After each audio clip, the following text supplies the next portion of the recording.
Amara Johnson grew up in a small, crowded apartment on the south side of Chicago. Her earliest memories were painted in shades of gray, the peeling wallpaper in their kitchen, the leaky faucet that dripped all night, and the cold drafts that slipped through broken windows during winter.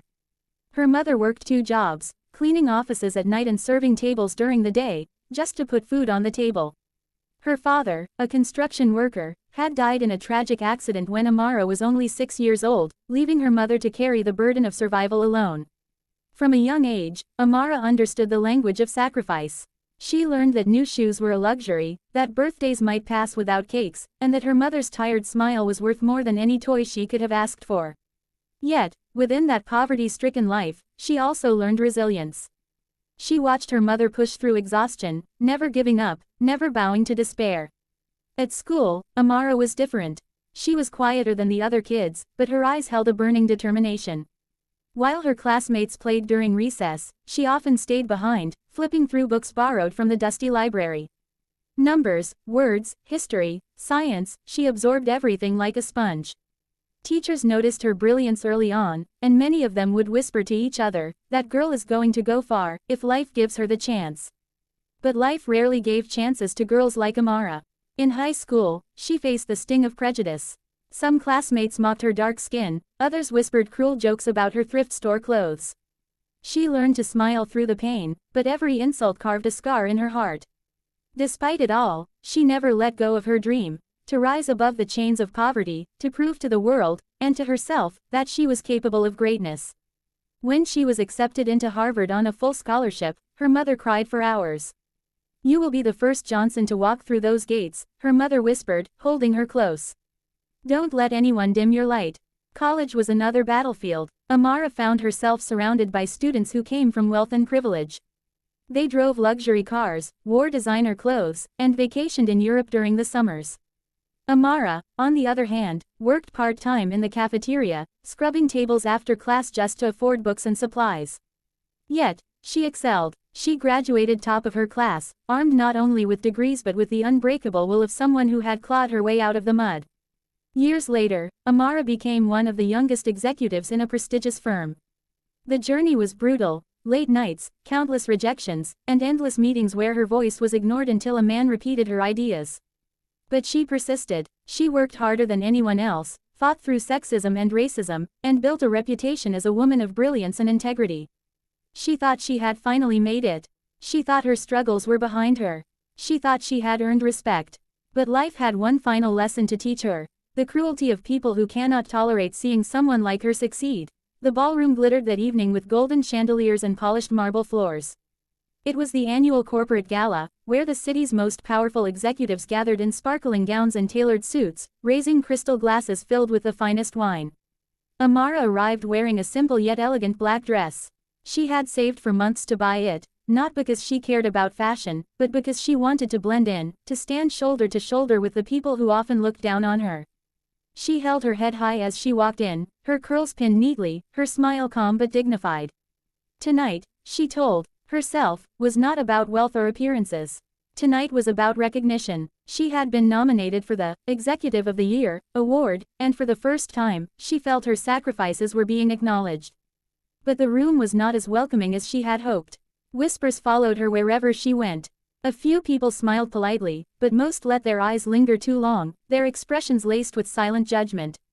Amara could feel the invisible wall between herself and them.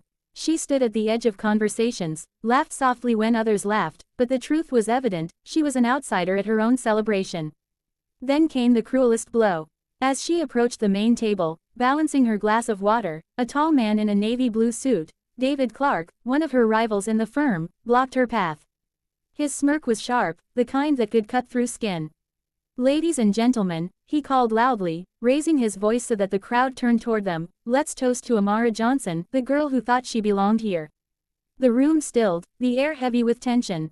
Before Amara could respond, David lifted his own glass of red wine, and in one swift, deliberate motion, poured it over her head. The liquid cascaded down her hair, staining her black dress in deep crimson.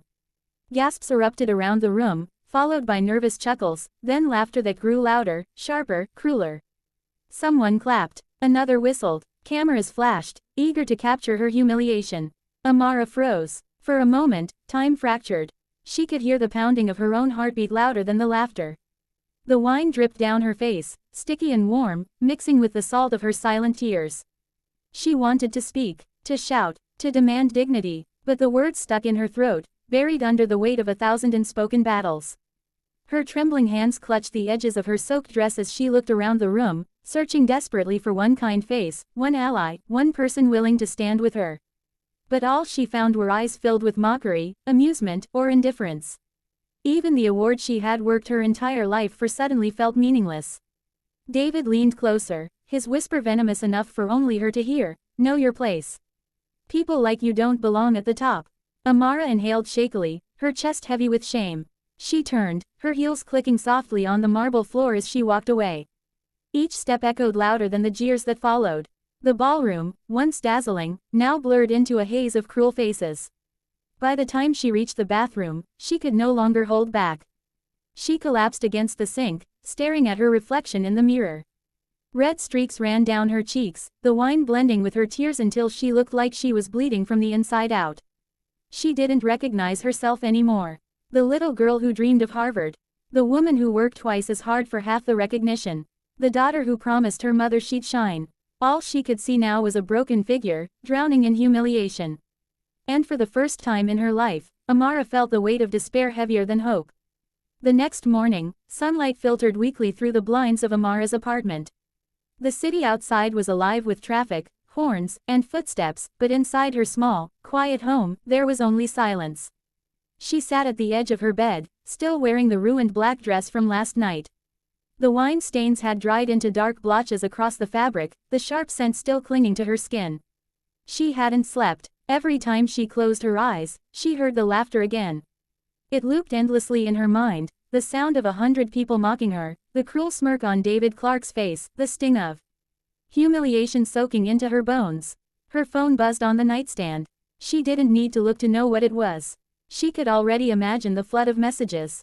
Are you okay? From the few colleagues who pitied her. OMG, did you see this? With attached videos from those who only wanted gossip.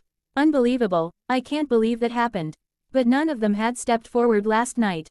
None of them had defended her. With trembling hands, she finally unlocked the screen. Her stomach twisted as she saw the notifications. Dozens of tags, mentions, and shared posts. The video was everywhere: Twitter, Instagram, LinkedIn. A 30-second clip of David pouring wine over her head while the crowd laughed had gone viral. Some captions read, "Corporate cruelty at its finest." Others were more brutal. "This is what happens when you pretend to be something you're not." She tossed the phone aside, pressing her palms against her eyes. Shame burned hotter than anger. How could one moment erase years of sacrifice? How could people reduce her life to a punchline? Her mind drifted back to her mother. She could almost hear her voice, soft and encouraging, "Don't let them dim your light." But what light was left now? All she felt was darkness. At work, the silence was even louder than the laughter. When she walked into the office 2 days later, heads turned quickly away. Whispers crawled behind her back like snakes. Some offered fake smiles, pretending nothing had happened, but their eyes betrayed amusement. Others didn't bother hiding their disdain. Her authority had been shattered in a single night. Meetings became unbearable. People interrupted her more than usual. Proposals she had worked tirelessly on were dismissed without consideration. She began eating lunch alone in her office, avoiding the cafeteria where gossip thrived. Even outside of work, the loneliness gnawed at her. Friends who once called every weekend now stayed quiet, afraid of being associated with her humiliation. Invitations to dinners, brunches, and networking events vanished. Her phone, once buzzing with activity, became silent. And at night, when the city lights flickered outside her window, Amara lay awake replaying her journey. The little girl who once dreamed of Harvard. The young woman who scrubbed tables to pay for books. The daughter who believed she could rewrite her family's story. All of it, reduced to a single cruel spectacle. Sometimes, she found herself standing by the mirror, staring at her reflection for long minutes. Her eyes looked older now, her face lined with exhaustion. She whispered to herself, "Who am I anymore?" But the mirror gave her no answer. The isolation carved holes in her soul. Work was no longer a place of pride but a battlefield where she stood alone. Home was no longer a sanctuary but a prison filled with silence. Every step she took felt heavy, every breath a reminder of the burden she carried. The world outside moved on, but Amara was stuck in that moment, the glass tipping, the wine pouring, the laughter echoing. And though she tried to bury it, a dangerous thought began